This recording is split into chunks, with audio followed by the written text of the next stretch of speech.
So ayan mga kaloji, magandang hapon at magmo-move it tayo ngayon mga kaloji para makabili tayo ng panghapunan natin. So tapos na yung ating duty.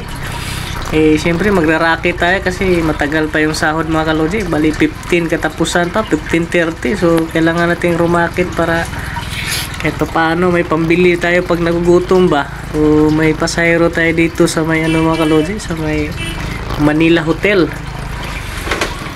So pumasok na nga tayo dito at puntahan yung pasahero dito sa Manila Hotel.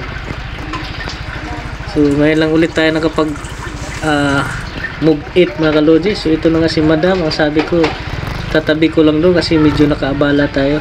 Pagka ganyan tingin natin na nakaabala, dapat mag-adjust na tayo agad. Hindi na kailangan yung tayo bubusinahan pa tayo dahil nakahabara tayo o nakaharang. So ayan na nga at bumaba na ako mga kaloji para i-take na yung kanyang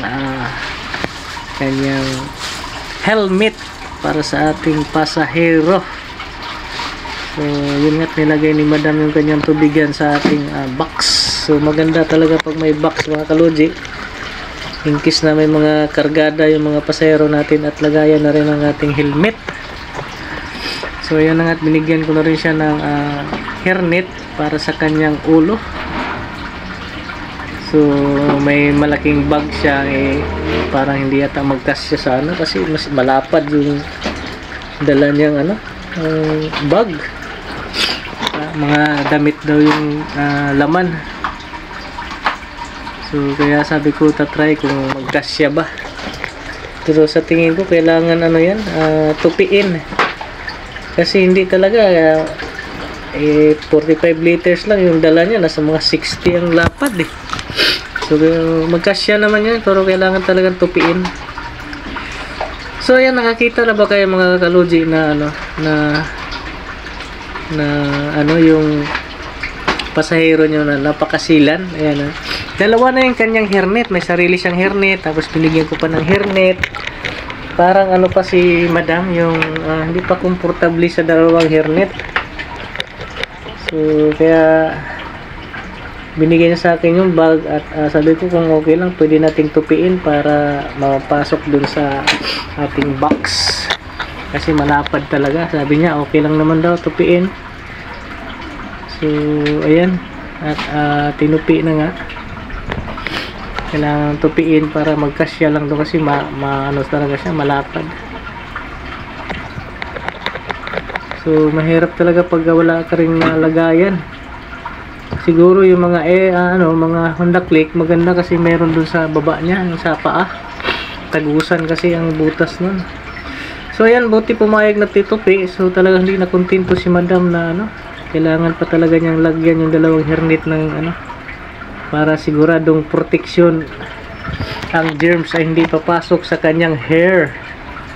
Binatagalan kami niyan kasi ayan dinubli pa niya, tapos may dilaw pa siya na tuturong sa ulo niya.